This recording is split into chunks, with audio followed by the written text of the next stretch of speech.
Okay, I've got a lot of goodness to share with you today, so let's jump right in.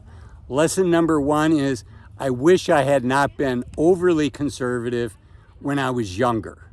And it sounds funny, right? When you're in your 20s, that's when you can afford to take a lot of risk.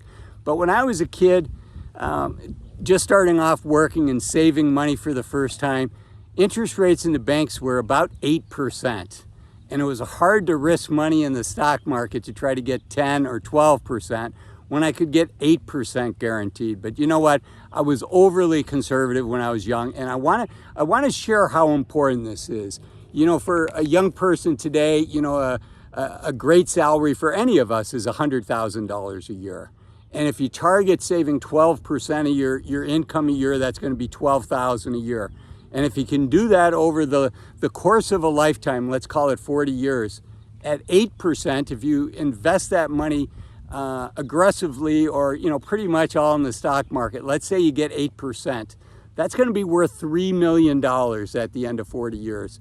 But you know what? If you invest it conservatively, maybe like half in the stock market, half in bonds, let's say you get a 4% return, you're going to have to save a third of your salary. Instead of 12%, you're going to have to save a third of your salary, $33,000 a year, to get to that same $3 million endpoint. So you can see, particularly when you're young, being overly conservative, boy, you have to sacrifice a lot if you want to get to the same endpoint. So that's my first point. Let me get up from this beautiful shaded lawn here. Let's go for a walk, and we'll talk about the rest of my points here. Okay, number two is I strongly feel that time in the market is much more important than trying to time the market. And so many people want to time the market, right? There's scary things going on. As I record this, there's a war in Ukraine. Congress is trying to figure out this debt ceiling. There's always things to worry about. People are saying a recession's looming. I fall into that camp. I happen to think that there is likely going to be a recession, but how do I know? And even if there is a recession, maybe it's already priced in. So trying to time the market is really challenging, and I would argue nobody does it consecutively, time after time after time. The odds are much greater against you than they're in your favor. However, holding your long-term allocation for a complete investment cycle, which in investing tends to be 7 to 12 years, the odds are really in your favor that you're going to be fine. Particularly if you have an even longer time horizon. So the odds are against you if you try to time the market, and the odds are in your favor if you just say it's time in the market. Let's get the asset allocation right and let's stick to it. Okay, the next one. Oh, before I jump there, I want to give another example. I talk about time in the market, and Warren Buffett is probably the most famous American investor of our time. And I just want to highlight a couple positions that Warren Buffett has in Berkshire Hathaway. And I should give credit to Charlie Munger as well. Coca-Cola, they own 10% of Coca-Cola, Berkshire Hathaway does. And they've owned that position for 34 years. That's a long time. American Express, almost 3 decades, 29 years. Costco, over 2 decades, 22 years. So, clearly one of America's most famous investors is a big believer in this. And I think it's a lot easier to achieve your long-term goals if you look at your long-term asset allocation and you just have the courage to stick with it and you don't try to outsmart the markets. So that was number two. Number three, I think simple is a lot better than complex when it comes to your investments. A lot of people think, oh, I'm going to outsmart the market. And there's these sophisticated tools, but I'm smart enough to understand them. I've been doing this a long time. I'm smart enough to understand these complex tools as well. And as somebody, let me sit down somewhere else, as somebody that has access to just about every tool that's out there, I can tell you, they all ultimately, if you do like Elon Musk talks about base principles, and my undergrad is in engineering. I've been a financial advisor for over 20 years, and I got my MBA. But I understand these base principles, and the base principles for any of these risky assets are ultimately it comes down to just the building blocks are stocks and bonds, right? And there's different ways to slice and dice these. And by bonds, I mean debt instruments, but it comes down to it's either equity or debt for most things of one form or another, or a cousin to that. Options are based on stocks, these contracts that you have. I'm spacing on the name right now, but they're basically contracts with another company where they agree to give you a return, and maybe they say, we're going to give you 80% of the upside of the S&P 500 and 20% of the downside, and they're called structured products. Doesn't that sound great? But if you read the fine print, they're not giving away anything for free, right? The fine print says you don't get all of the upside, you only get some of the, there's a cap on a monthly basis, and the way the stock market goes is it tends to have either big months or down months. So there's no free lunch, unfortunately. And, ultimately, it all comes down to equity and debt exposure and what the right balance is for you. These other tools tend to be costly. They tend to be like short duration, so you're constantly having to rebuy them.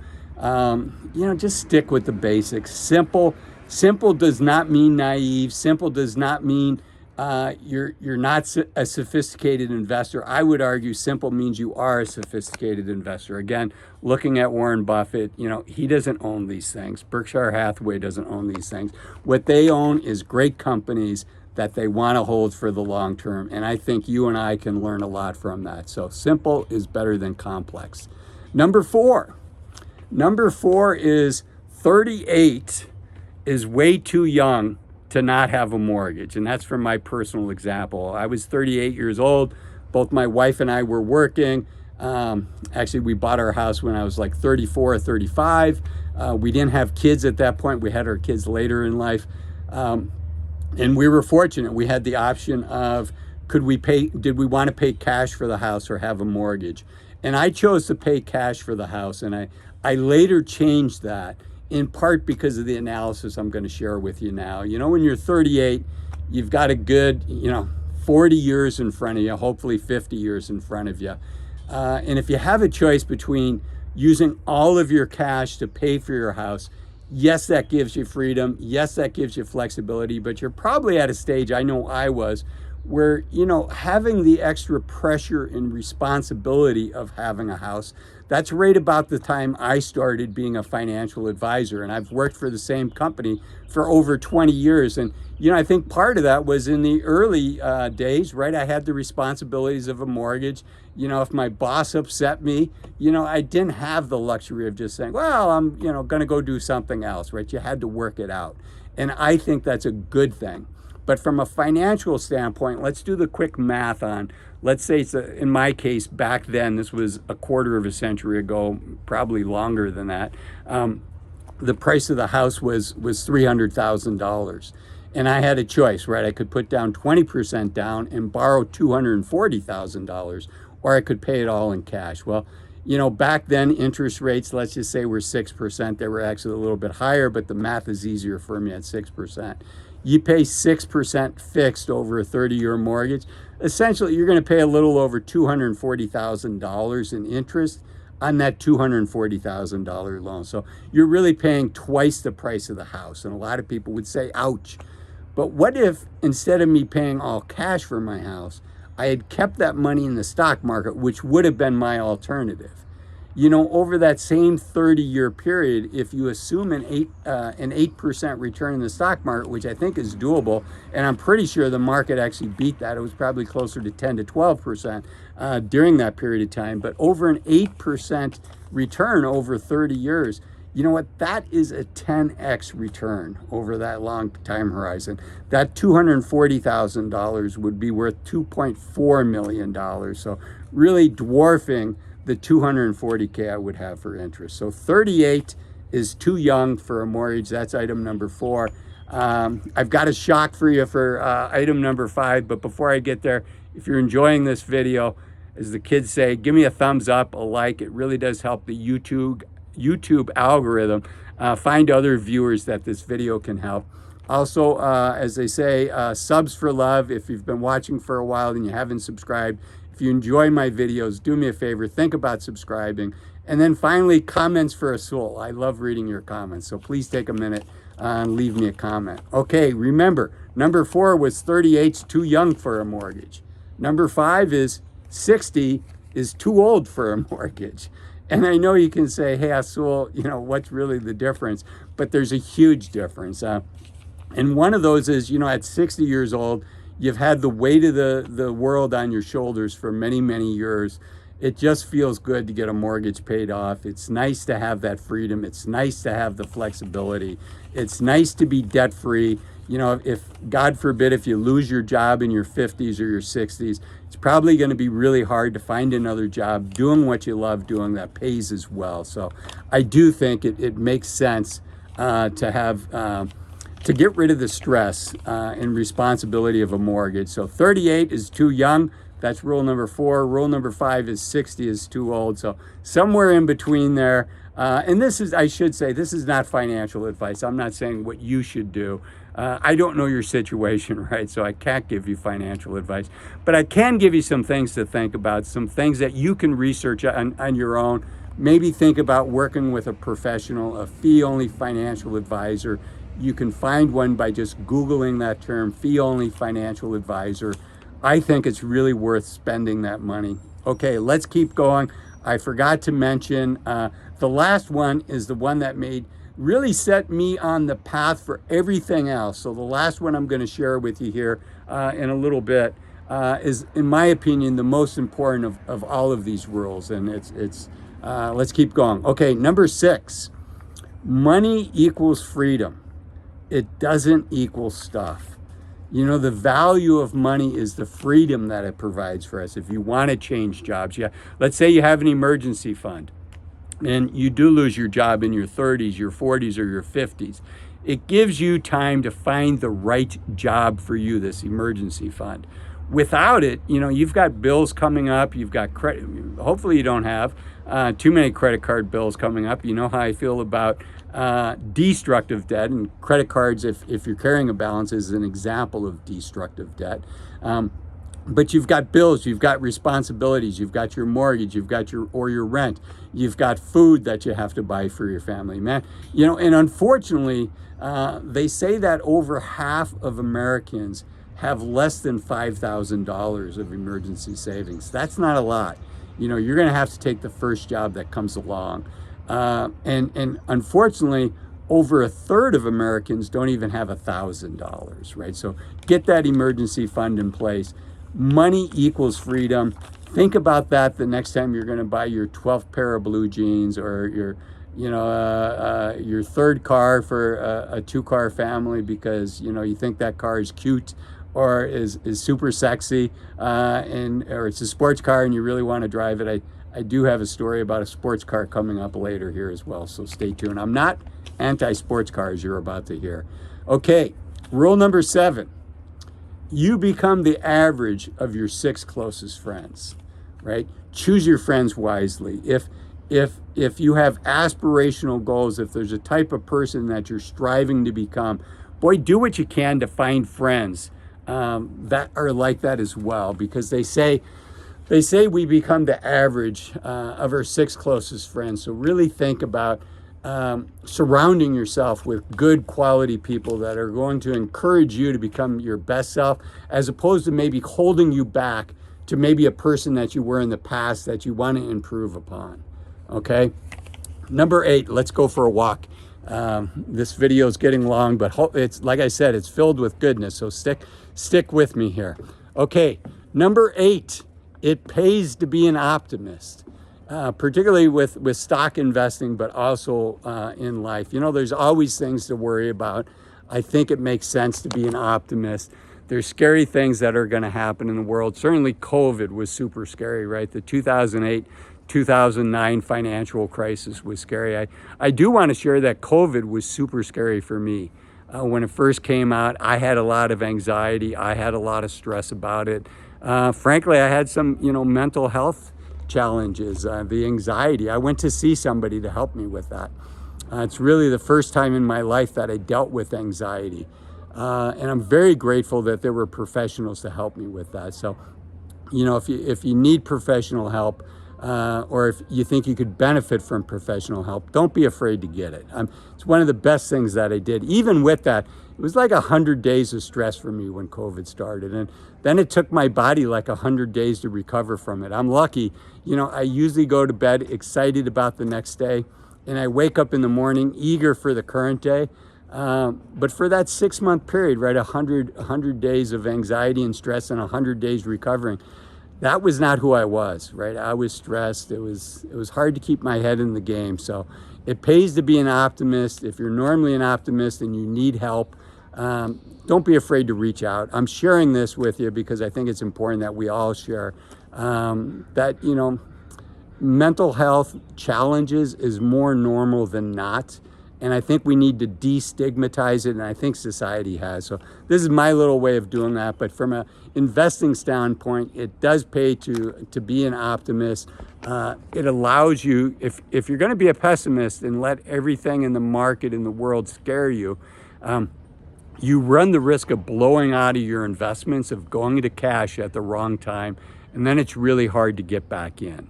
Where if you can be a little more optimistic, you can weather the ups and downs and have more equity exposure. And like I said at the beginning of this video, having that greater equity exposure over an investment cycle, there's no guarantees, but it's likely, it has in the past, although the past is no guarantee of future performance, outperform. So I personally think it pays to be an optimist, particularly when it comes to your investments.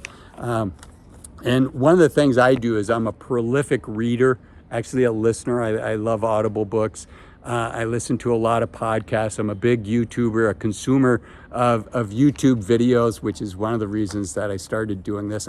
I wanted to just not consume, but I also wanted to give back to this community. And hopefully I'm doing that. If I am, give me a thumbs up, give me a like in the videos. Okay, we talked about being an optimist. The next one I want to talk about is the role of cash. Cash pays much better today than it did two years ago in the stock market. We're all seeing that. 5% as I record this is doable at your local bank and CDs and low risk tools, short-term treasuries. But that's not, I think the most powerful role of cash is the flexibility and freedom that it gives you. And then also the other really powerful use of cash from an investment standpoint is it gives you dry powder during scary times. And for me, at least, the dry powder makes going through those scary times a little easier.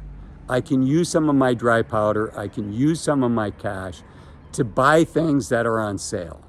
And the challenge is if you're 100% in the stock market and the market goes down, you're like, wow, I've always wanted to own this company or that company, and it's 30% below where it was 2 weeks ago, and the prospects are still really strong for the company. Well, what are you going to sell in order to get the cash to buy this company that's on sale, right? You're going to have to sell something that's on sale. So having some cash, I think, makes it easier to weather storms. Now, I fully understand that over a 20-year period, I'm better off having that money invested. But for me, the power is it makes it easier for me to stay the course on scary days. It makes it easier for me to sleep during stressful nights when the market's down. If I can think, wow, I get to buy this stock at this price. I remember during the 2008, 2009 financial crisis. This is not a recommendation for a stock. This is just what I did 14 years ago, so it's not relevant today. But Berkshire Hathaway got hammered, and I always wanted to own one share of Berkshire Hathaway. This is back in the days before the split, and one share was really expensive, but it was on sale and I had cash, so I was able to buy it, and it's done quite well since then. Okay, let's keep going. This is number 10, but I lied. There's actually a bonus coming up. This isn't 10. There's another item after this. Number 10, and I alluded to this earlier, the famous Azul sports car. as careful as I am with my money, as much as I think about how I'm going to spend my money and how much joy I'm going to get from my in a purchase, right? I don't make those decisions lightly, but I have a secret to share with you. When I was 19 years old, I bought a sports car. I bought a, probably 8-year-old, maybe 10-year-old Datsun 280ZX. It had been in an accident.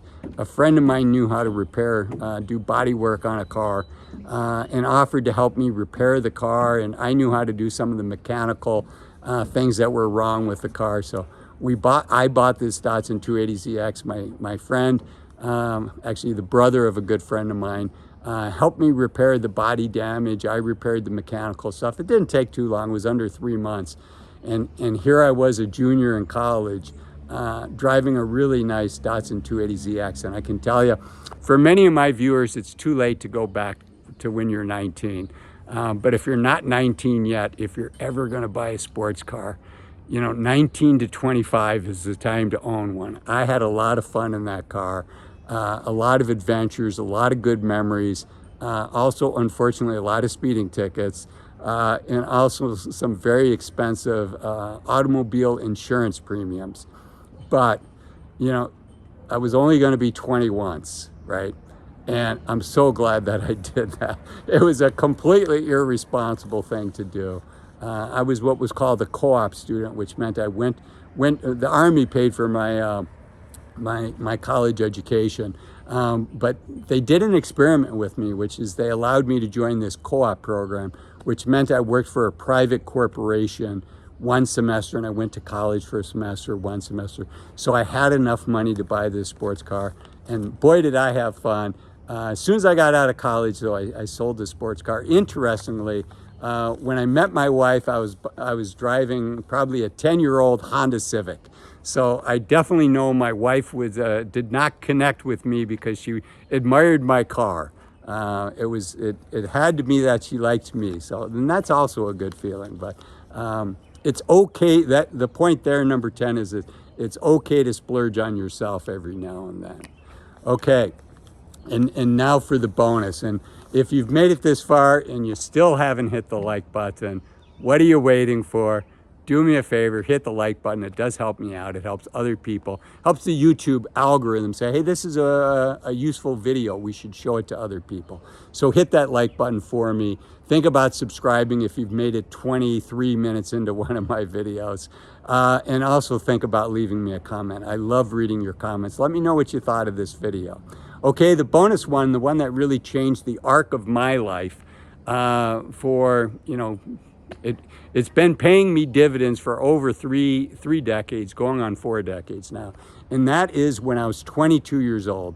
Believe it or not, I paid for a fee-only financial advisor to come up with a plan for me. What should I be doing? How much should I be saving every year? How should I be investing that money? There was not even a term for fee-only financial advisor back then, but I knew I wanted somebody that, wasn't going to earn a commission. So I called up a bunch of people and said, look, I don't want you earning a commission off of anything that you put me in. I want your only compensation to be from me. I want your expertise to work for me. Fortunately, I found somebody. He's probably since passed away. I was going to give his name here, but in case he's still alive, I don't want people bugging him. But I was living in Memphis, Tennessee, and the gentleman's first name was Bill. So Bill, if you're watching, thanks for helping me out. It really set the course for my future. And clearly, this type of work, I was always meant to be a financial advisor, a financial planner.